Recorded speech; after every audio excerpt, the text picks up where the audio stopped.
அனைத்து அன்பு உள்ளங்களுக்கும் எனது மனமார்ந்த வணக்கங்கள். உங்களோடு பகிர்ந்து கொள்ளும் தகவல்களில் நான் பெருமகிழ்ச்சி அடைகிறேன்.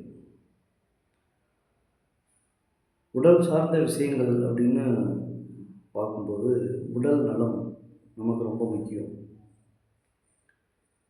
உடலில் ஒரு வியாதி வரக்கூடிய காரணங்கள் அப்படிங்கிறது பார்த்தோம்னா நிறைய விஷயங்கள் இருக்குது. அதுக்கு சீதோஷண நிலையும் ஒன்று தான். இப்போ நம்ம உடம்புல ஒரு வெப்பநிலை இருக்கும். உதாரணத்துக்கு 96 டிகிரி செல்சியஸ்னு வச்சுங்க. வெளியில் நம்ம உடலை விட்டு வெளியில் நாம் இருக்கக்கூடிய அறையில், நாம் இருக்கக்கூடிய இடங்களில் சுற்றுப்புற சூழல்களுக்கு தகுந்த மாதிரி ஒரு சூழ்நிலை, ஒரு சீதோஷ நிலை இருக்கும். அந்த சீதோஷ நிலை, அந்த தட்பவெப்பத்துக்கும் உடல் தட்பவெப்பத்துக்கும் ஒத்துப்போகிற அளவுக்கு நம் உடல் அமைப்பு இருக்க வேண்டும். இந்த உடல் அமைப்பானது வெளி சூழ்நிலையும் உள் சூழ்நிலையையும் சமன்படுத்தி நம்மளை வாழ வைத்து கொண்டிருக்கிறது. இதில் ஏதாவது ஒன்று குறைந்து ஏதாவது ஒன்று தடங்கள் ஏற்படுமானால் உடல்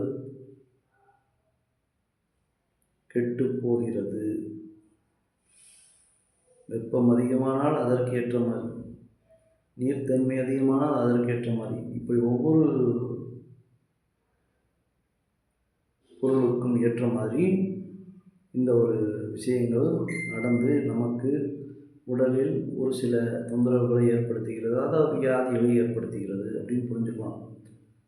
அப்போ நம்ம உடம்பு நல்லா இருக்குது, எந்த ஒரு வியாதியுமே இல்லை அப்படின்னா நம்ம உடல் அமைப்பு வெளி சூழ்நிலையை ஏற்றுக்கொண்டு அதற்கு ஏற்ற போது தன்னை மாற்றிக்கொள்கிறது என்பதை உணர்ந்து கொள்ளுங்கள்.